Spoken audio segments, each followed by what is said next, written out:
What's going on? You're listening to Fouling Out. I'm Raymond.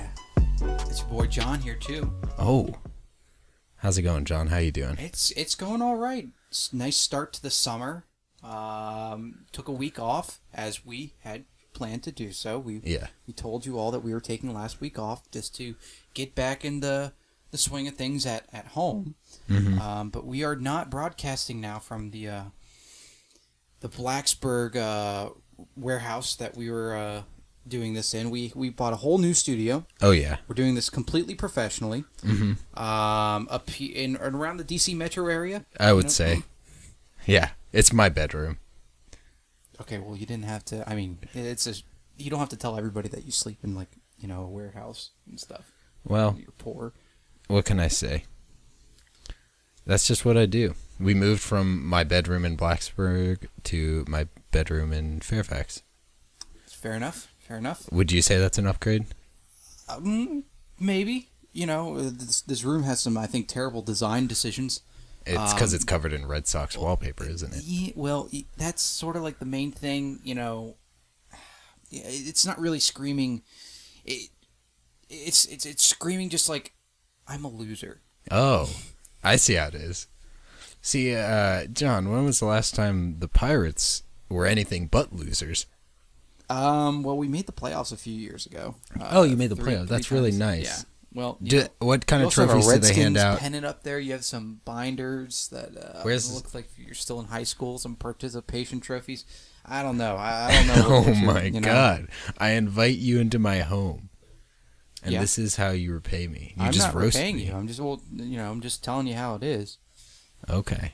You're trying to insult my team that has 5 World Series under their belt. Well, that's your opinion, I guess. It's not opinion, it's fact. And they don't care about your feelings. Oh, wow, okay. Anyway, we're not here to debate policy or anything like that, or how bad Raymond's room is. We are here to talk about the game last night. Game 6, Bucks Raptors. Eastern Conference Finals. How did this one all go down? Wow. Yeah. It was a good game. Really good game, actually. It was a great game. I rewatched it today, actually. That's how good it was. So, you want to get into it? Sure. Let's dive right in. First quarter. Yeah. So, what I noticed in the first quarter was so you see the Raptors, they weren't getting their shots to go. They were shooting 30% from the field about in the first quarter. It just wasn't working for them. But they kept running their offense. They got good looks. They just weren't going down. It wasn't turnovers. One guy. Yeah, that was a big issue, turning the ball over. But, for the most part, running their offense, Kawhi and Lowry doing most of the ball handling. And that's what you want from your 2 best players. But the shots weren't going down. But you got to stick with it, and that's what championship teams do. They don't deviate from the plan unless they have to. They stick with what they know, and you can't get in your own head over missed shots. Bucks are a great defensive team. It's gonna happen. You just gotta keep getting into your offense, doing what the coach says, and still playing free though. Still playing with that instinct that they all have. Yeah, but the Bucks came out. They were on fire, especially from the 3-point line. In the first half, they were 9 of 18 from 3. Giannis hit a few. Middleton was hitting a whole bunch of shots. In the third quarter, he had one where he literally was 1 second left on the shot clock, turned around, threw it at the hoop, and it went in. Yeah. So the Bucks were getting a lot of shots to fall early. And then you also have Danny Green, I think, who only played 14, 15 minutes in the entire game. Yeah, did not play a lot. He's been struggling really, a lot recently. I don't think I've seen a guy really struggle like this in a long time. The crowd really, the crowd was sort of in it. They were always chanting defense. Even when the Raptors were down 15 at one point to the Bucks in the first half. Mm-hmm. But then they made a comeback in that second quarter. They did a really good job of feeding Kawhi, and making sure that Kawhi also has other options to get it to Lowry, Serge Ibaka, all those other guys. They had a great impact on sort of relieving some of the duty from Kawhi until he really needed to step in and make a difference, which was late in that third quarter. Mm-hmm. I was really impressed with the way the bench played for the Raptors, and they've been doing this the past few games, really coming in and playing with intensity and outplaying a Bucks bench that I really thought would, sort of manhandle and expose the Raptors' biggest weakness, which is their bench, and that's like sort of spearheaded by Fred VanVleet, who had struggled most of the season, but these last 3 or 4 games are really coming on, hitting some big shots, and being a great backup for Lowry. Yeah, do you think that Mirotic injury had anything to factor in for the coach, for the Bucks in any way, and especially in how their bench performed? Because the bench only put up 23 points in this game. Yeah, you know what? I think it was an issue, but I was just going to talk about Ilyasova, who has sort of taken a lot of Mirotic's minutes from the injury. And Ilyasova, who's a guy that I've always, seen as someone that he can come in, he'll play hard defense. He really plays with great hustle, but he's not really a scorer. In this game, he scored very well, really well, actually. 2 3-pointers, another field goal from inside the arc as well. He gave a few fits for the, especially on defense, for some of the shooters on the Raptors team. Mm-hmm. But really, I think it was the Raptors' overall attack, other than Danny Green, everybody was a threat on the court. Yeah. Fred VanVleet, 4 or 5 from 3. Yeah. A few of those were critical threes, especially after Giannis hit that 1 3 in the second or third quarter. I forget which quarter. Yeah. Either way, these guys, the Raptors came to play. They were down 15 or 13 twice. Once in the first half, another time in the third quarter. And that's where things really started to turn the Raptors' way. But even going into halftime, I still felt like the Raptors were probably going to pull away. Even though they were down 7, they had weathered that Milwaukee storm. Mm-hmm. They were playing really, really good D on Giannis. He did not get into his rhythm the entire night. He was either getting to the foul line. He was only 50% from the foul line that night. Yeah, big struggle. He struggled a lot. The past few games, really shooting under 50%, I think, throughout most of that losing streak, the last 4 games. Yeah, it was sort of unfortunate for him because if he managed to finish a lot of those shots, we'd probably be talking about an entirely different story here. But give credit to the Raptors for playing relentless D. They were often doubling him whenever he got inside the arc. They were letting him take those outside 3-point shots, which they did pay for. I think he made 2 or 3 3-pointers that night. Yeah. But that's not his game. Not yet, at least. Yeah. Maybe one day. Who knows? But that's sort of the limitations of his game. And he also doesn't really have any solid moves. And he has a good spin move in the paint. His paint moves are pretty solid, but and obviously in transition, that Euro step is... The Euro step, yeah, we'll get you. But yeah, in the half court, he's stoppable. You know what I mean? He's still the Greek freak no matter what, and you got to put multiple bodies on him. But if you can get him in the half court and you sag off him from the 3-point line, Raptors have shown that, worst case scenario, you send him to the line and then force him to make free throws, and he's shown that he can't do that consistently, and that's how you stop him right now. And he's gonna have to work on that this off season, work on that mid-range game, maybe get a little turnaround jumper, fade away from free throw line, something like that. If he can get those shots, then there's nothing you're gonna be able to do defensively. Yeah, the Bucks also made a living in the transition offense. Oh yeah. So when the game started to slow down a lot, that plays into the Raptors' favor because the Raptors make their living off good D, smart decisions, and just giving the ball to Kawhi, who is an absolute machine and will just tear you apart eventually. And I think the tempo really played into the Raptors' hands.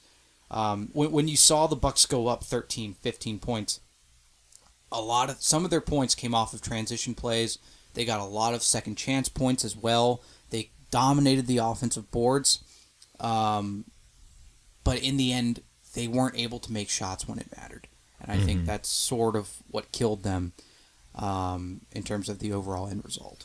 Yeah, when you look at the second half, especially that, third and fourth, obviously third and fourth quarter, both second half, but the fourth quarter specifically, that rotation from the Raptors was a lot better. In the first quarter, you saw time and time again, the Bucks, especially when Giannis had the ball in his hands, they would get that corner three.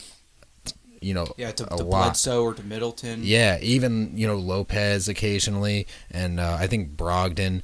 But then in the fourth quarter, they cut that off, and the Bucks seemed content to settle for heavily contested or mildly contested 3-point shots from the corner, and they weren't going down. You got to keep the ball moving in those situations, and generally they're pretty good about doing that. But I think as that lead dwindled and eventually turned into a deficit, guys started thinking, I got to take this shot to regain momentum instead of, keeping the ball moving and hopefully working your way to a better shot at the end.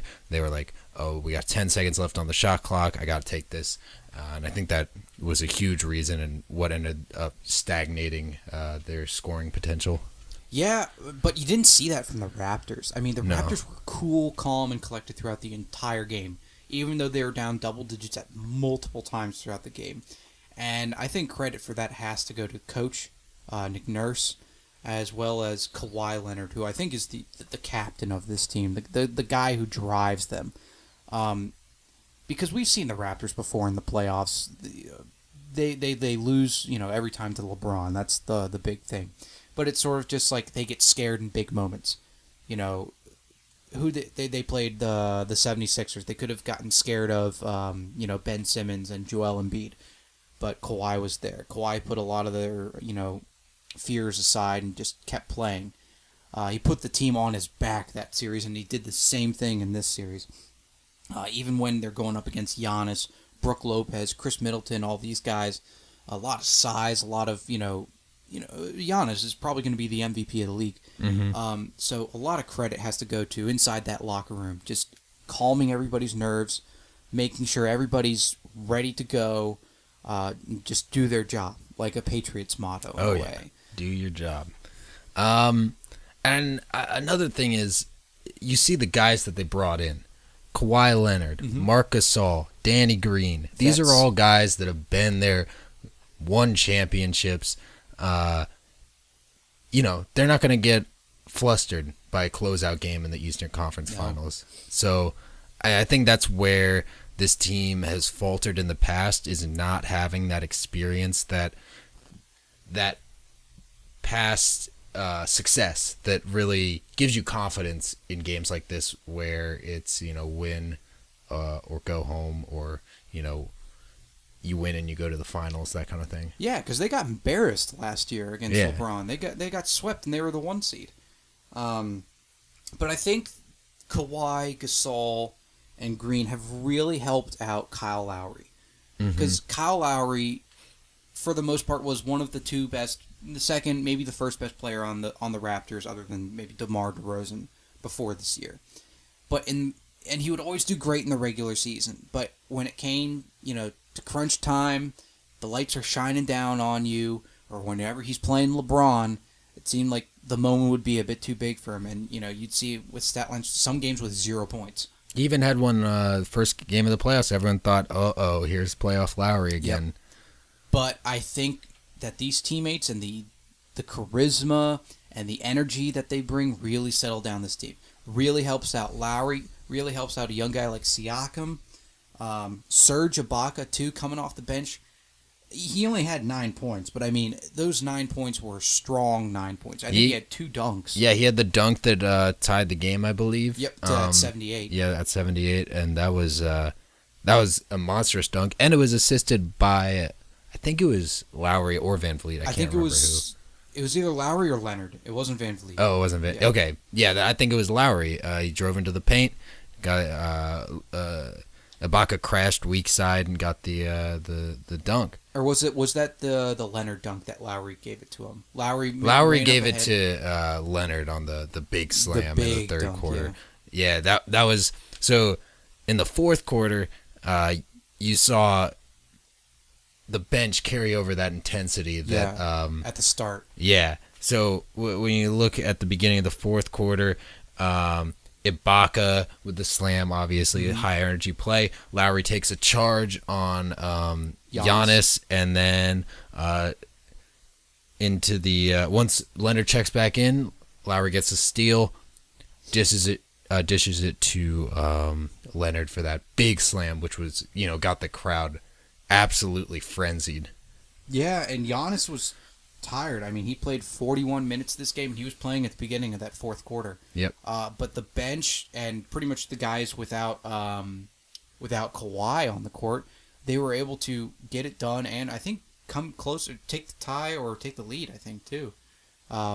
Hats off to those guys for performing their asses off. They did an incredible job.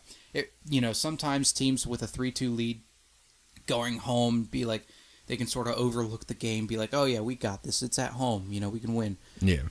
Raptors didn't fold under pressure, and they got the job done.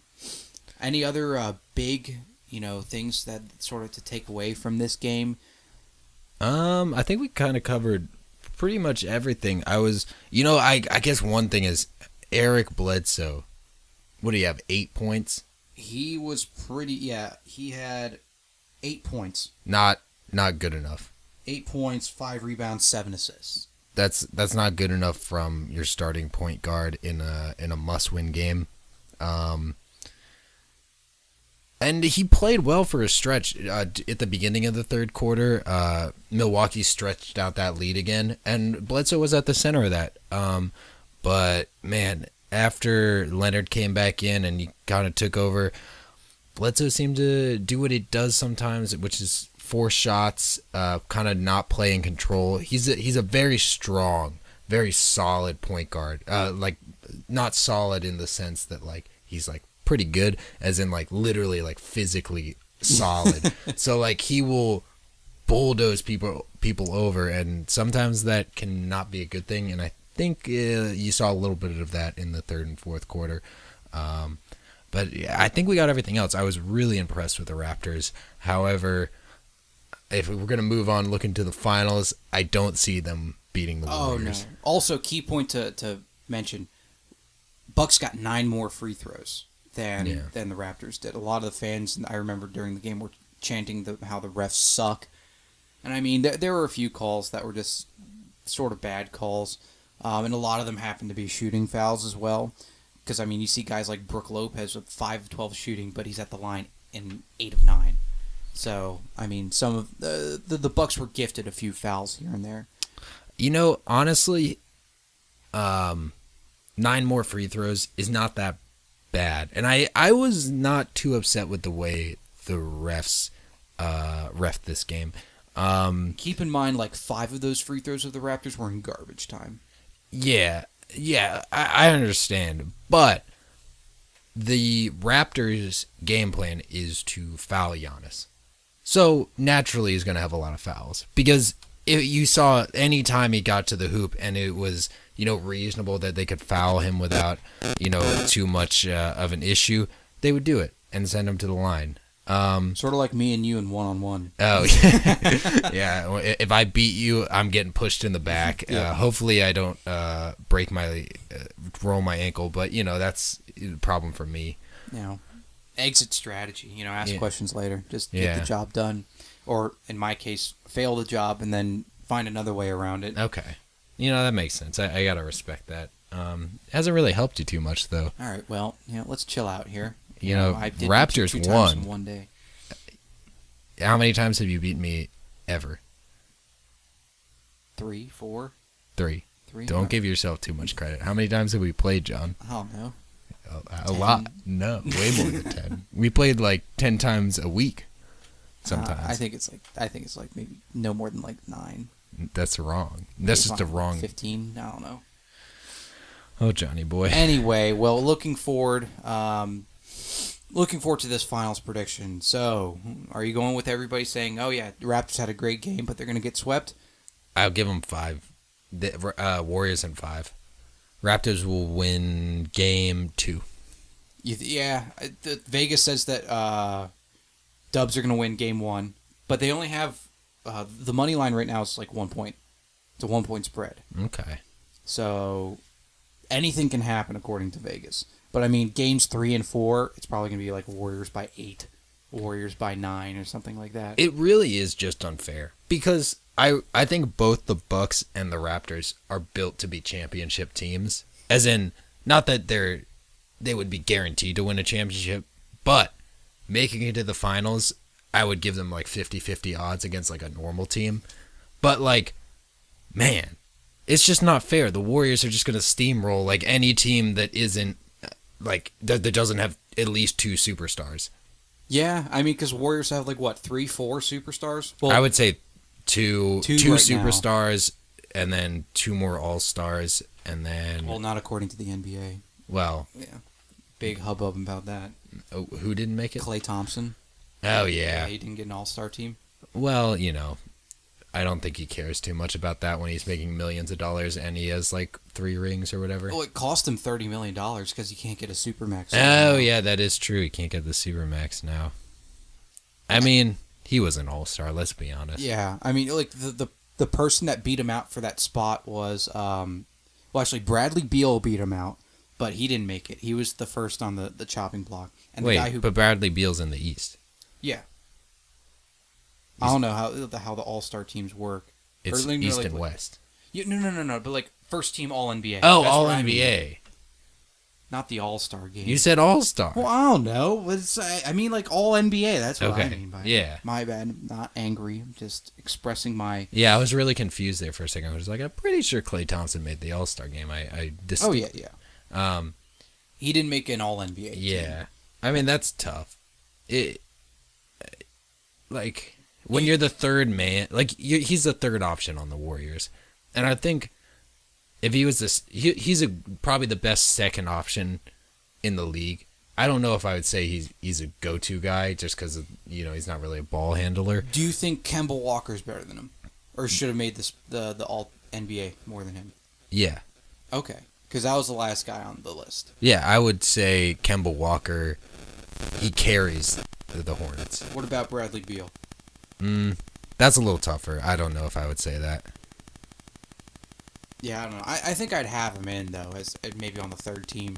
Yeah. Like I'd have to take a look at who made like the first, second, third all team.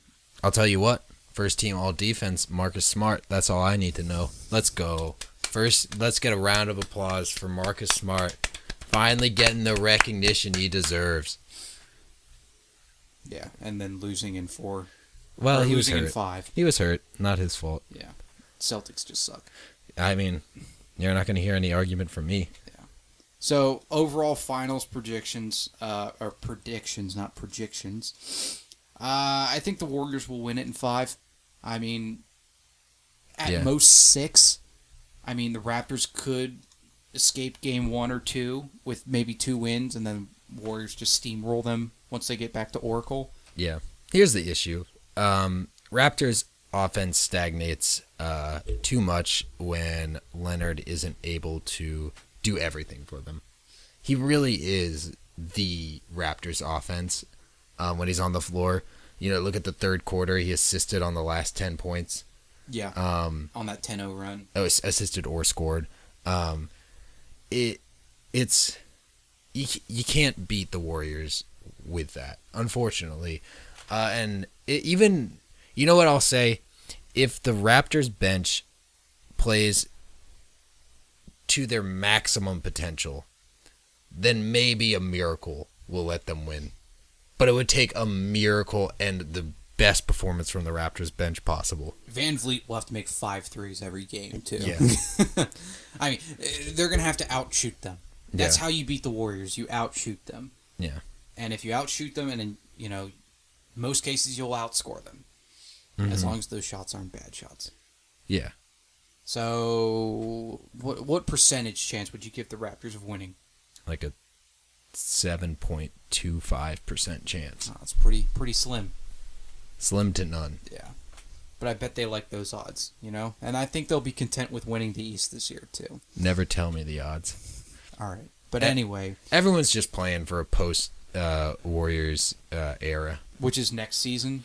I mean, maybe. Who knows at this point? Season. I mean, KD could re-sign just to spite people because he's like a petty little garbage man. Okay, well, that's your opinion. I mean, what do you think about KD? I mean, I don't have anything against him. I liked his, you're the real MVP speech. He seems like a nice guy. Yeah, but like, he's a coward.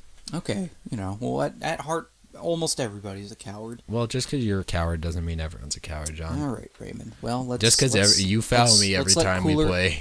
Let's let cooler heads prevail, and let's move on to our next talking point. Which is not, shitting on Kevin Durant or my talent in basketball. Mm-hmm. It's talking about our own Virginia Tech basketball. Some off-season decisions and news going on. Biggest news is that Bede is coming back for his junior year. How do you feel about that? I mean, I feel great. I mean, he was the guy that I was sort of he, Blackshear, and Nolly are the three guys that entered into that portal that could have the potential to play for us next season. Chris Clark obviously was never going to get to play for Virginia Tech again. I'm glad that Bede's back because he's had 2 years now where he's learned under Justin Robinson, under Coach Buzz Williams. Hopefully he will develop a shot over the summer instead of, and get his point average up from like 4 points a game to hopefully like 8 or 9 next season. Maybe. I'm hoping because if he doesn't, we're screwed.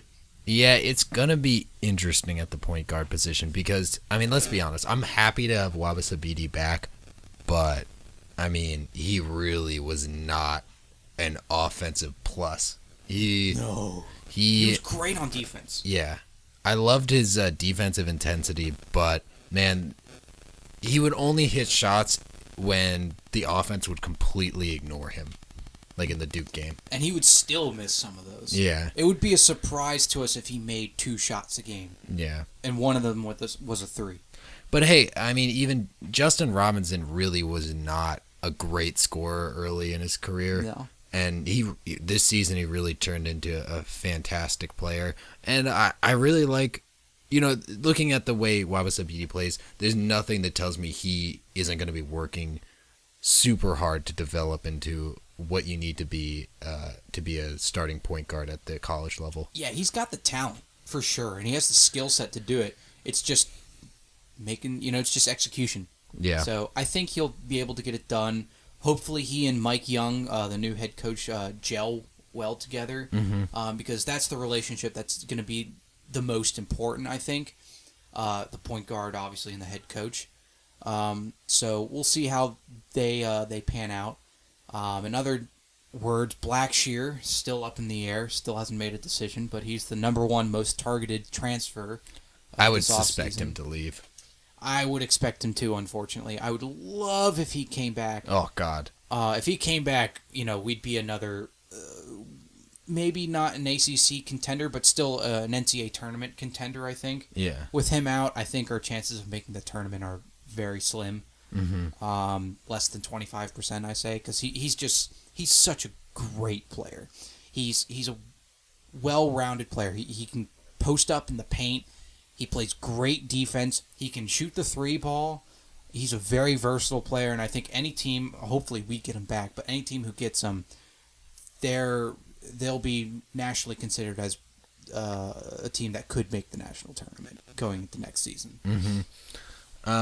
Also, obviously Chris Clark, we mentioned he's going to Texas Tech as a grad transfer. Runners-up, of the NCAA tournament this year. Yeah. Which is unfortunate, but then again, no loss to us, really. I think he'll do well there in Texas Tech, because that's another school that focuses on hard, tough defense. Yeah. I think Chris Clark plays some good defense as well. Oh, yeah. Chris Beard will definitely like the addition that he brings to them. And then Kiev Aluma is one of the starters from Wofford that Mike Young brought over, but unfortunately he won't be able to play. He's going to have to redshirt this year or just sit out. due to stupid NCAA rules. Boo. Yeah, well, we all hate the NCAA here. Yeah. That's unfortunate. Yeah. We need bodies that can play. Like, that's ultimately, we ran, like a 7-man rotation, 7-8-man? 7, at most 9 at the beginning of the season, but then mainly 8 after Justin Robinson came back. Yeah. But hey, we're going to have, Isaiah Wilkins, Jonathan Kabongo, Tyrese Radford, Brendan Palmer, all these guys a little bit unproven, inexperienced. But, let's see if these guys, have what it takes. Yeah, and Nolly's staying as well, which is great. Nolly's coming back, who's probably our biggest talent on the team right now. Yeah, I'm really excited to see him play next year, and he's gonna be a huge focal point for us because he's probably our most talented player. And our tallest. Yeah. If Blackshear leaves. How tall is he? 6'7". That's not very tall. Yeah, and we have a few recruits that are also 6'7", so whoop-de-doo, Well, I hope you like small ball. Yeah. What's that new? Speaking of small ball and short people, we just got a 5'11" recruit, Jalen Cone. He's the one of ESPN's top 100, number 100 actually. Just made it. So hopefully he'll be able to play for us as well. Maybe he can put on a few inches. Well, I wouldn't say that, but I really like when he was talking sort of about why he chose Tech over teams, other schools like Tennessee. He said, hey, Tech needs me, I'll get major minutes. So it seems like he's excited to play, and I hope he is a major part of our offense because he's another guy. We don't really know what we're going to get from him. Could be great, could be not so great. Miss. It all depends on what Mike Young wants to do with the team, because there's going to be a lot of philosophy change, I think. Yeah. From Buzz Williams to Mike Young. Mike Young has said in the past that he's not a big recruiter. Well, he better change his damn mind because you're going to need to recruit. You're playing in the ACC, dude. Yeah. This is a feast or famine winter. You got a dog-eat-dog world out here. You can't just rely on, crafting players and having players stay for 4 years. Yeah. That's not how it works. In this conference, we see, Nikhil. He's gone after 2 years. Mm-hmm. This isn't Wofford, brother. Yeah. He ain't in Kansas no more. Nope. Jalen Cone is a good get.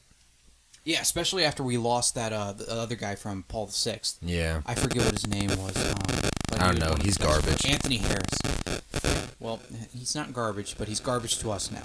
Yeah, because he's gone. Because he left. Anybody who leaves us is garbage to us. Yep. Except for Blackshear, he'll I always have a love special Blackshear. place. Yeah.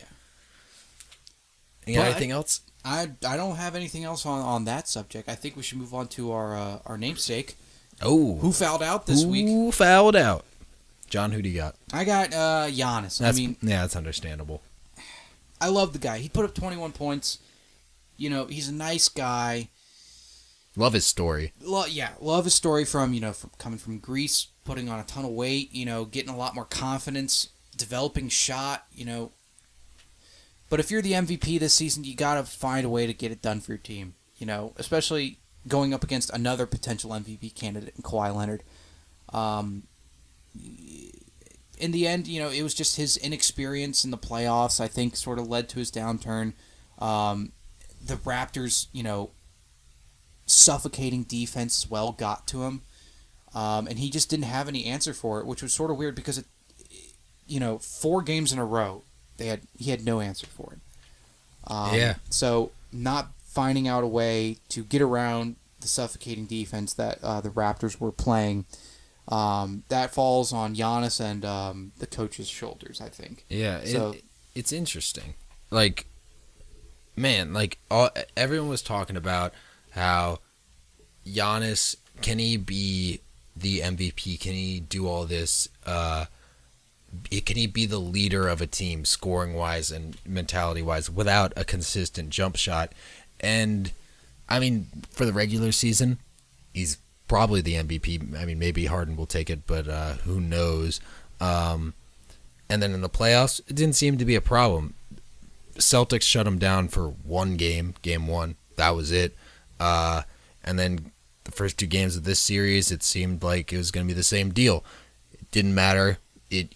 Everyone knows what Giannis is looking to do, but he's too strong. He's the Greek freak. He's going to get to the rim. Doesn't matter. But man, they changed. They really figured out a way to stop him. Yeah, and that once again, congratulations to Nick Nurse for finding out a way to effectively stop him.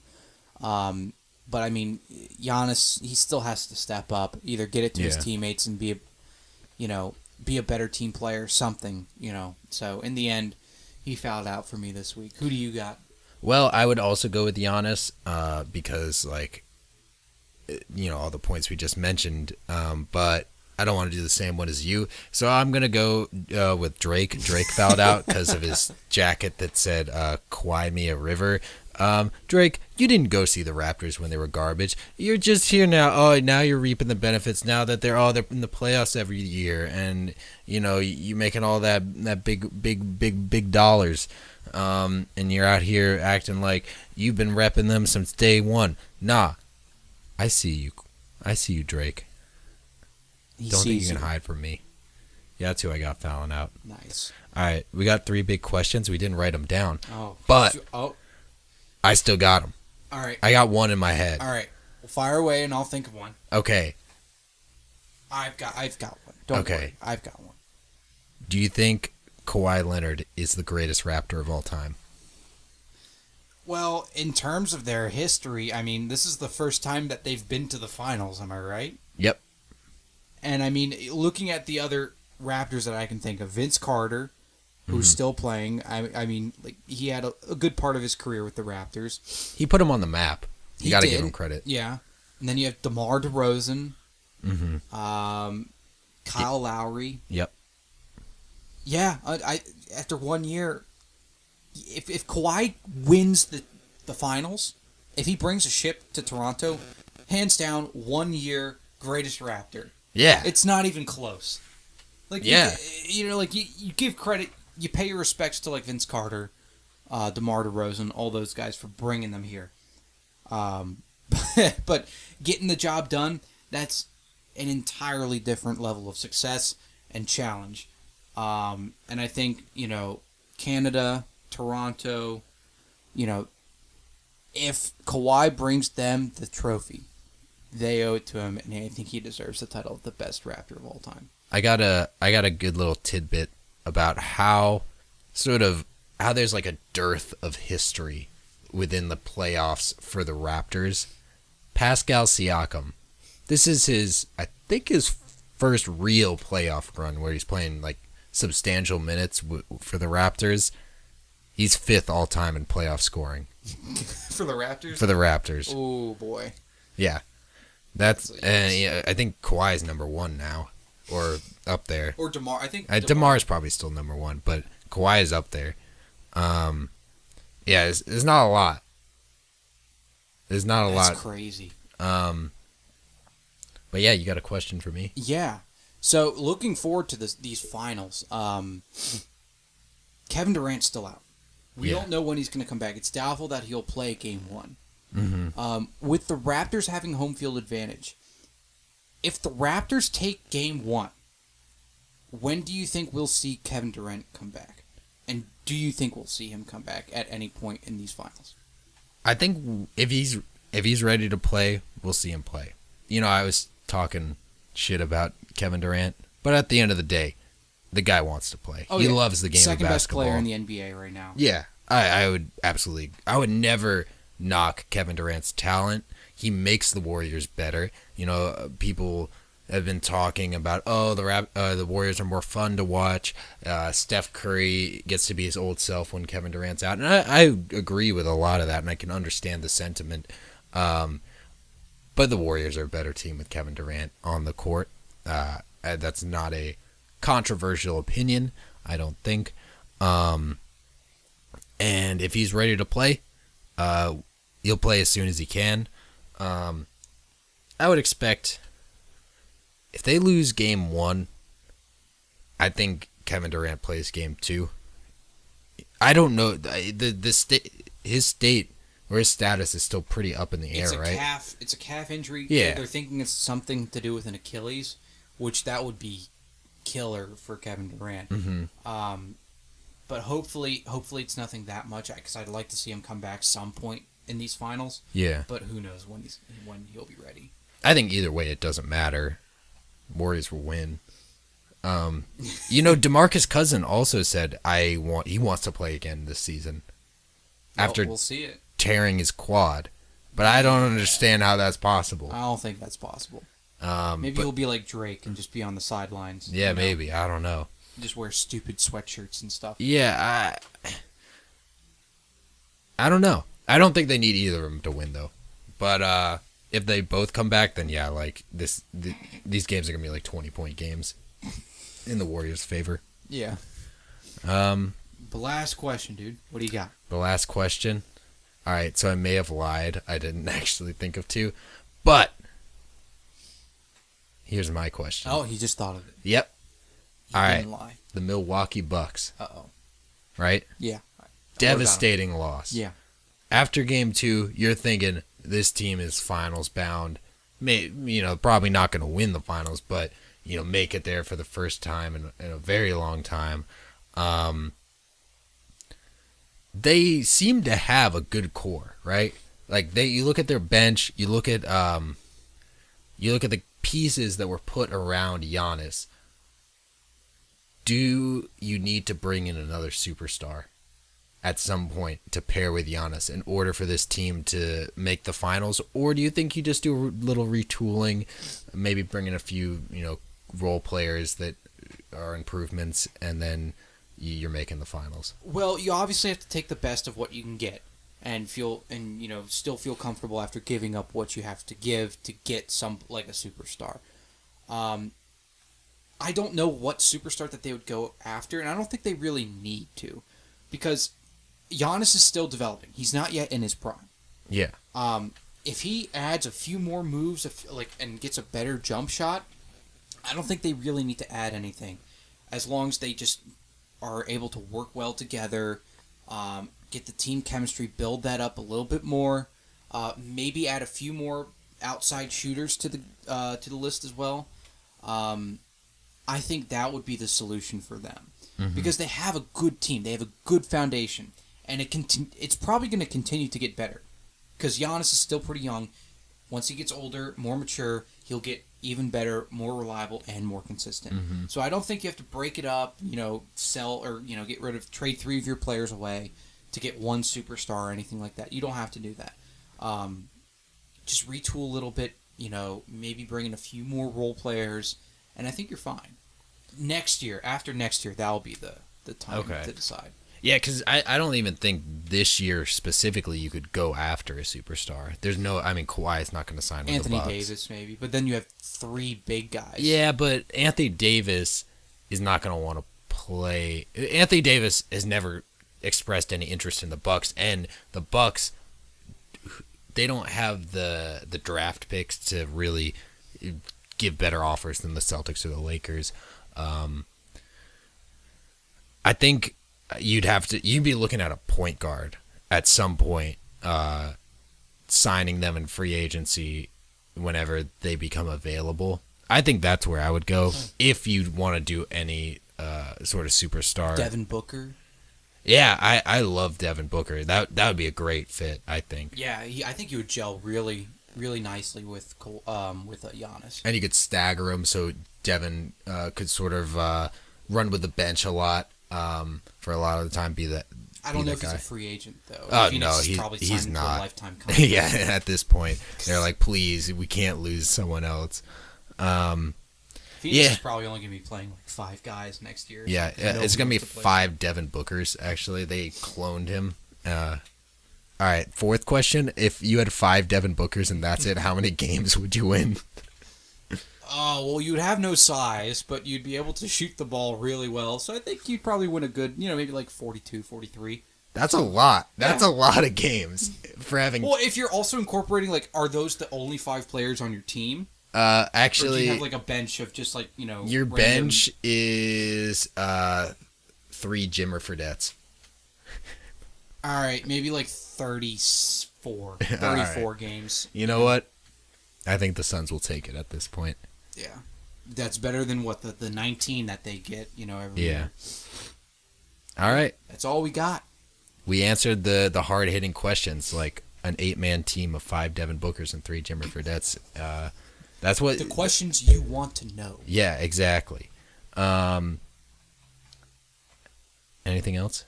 I don't think so. I mean, maybe like 6 Jimmer Fredette's and 2 Devin Bookers. All right, hear me out. 1 Draymond Green. Okay. Okay. So that's your size. That's your okay. 2 Devin Bookers. Okay. 3 Jimmer Fredette's. Oh. And off the bench. Well, you can't start 6 guys, but No. Okay. So one of the Jimmer Fredette's comes off the bench, and then the 2 more. Who do you got? None other than Eric Bledsoe. He's coming back to the Suns. How many games do they win? So you got no size. Draymond Green is your size. He can rebound. He gets 10 rebounds a game. 7? That's pretty good. Yeah, they're gonna get out rebounded so fast. You just run. I think they win 20 games. No, you gave him less wins than with 5 Devin Bookers. Well, because Devin Booker, he's gonna pass to Devin Booker. Devin Booker will face the pass to Devin Booker, and then Booker will pull up and shoot a 3, and he'll go in. What about Devin Booker? What is he gonna do? I don't know. They'll have to give the ball to Devin Booker. Maybe Jimmer Fredette can come in, relieve him for a few minutes. Yeah, but I really think the true star off the bench is Jimmer Fredette. Yeah, not Jimmer Fredette. Okay, but I mean, when you have Jimmer Fredette and Jimmer Fredette coming off the bench, don't forget Jimmer Fredette. All right, this is absurd. We'll let you guys go. Yeah, it's over. All right, see you guys. All right, have a good one.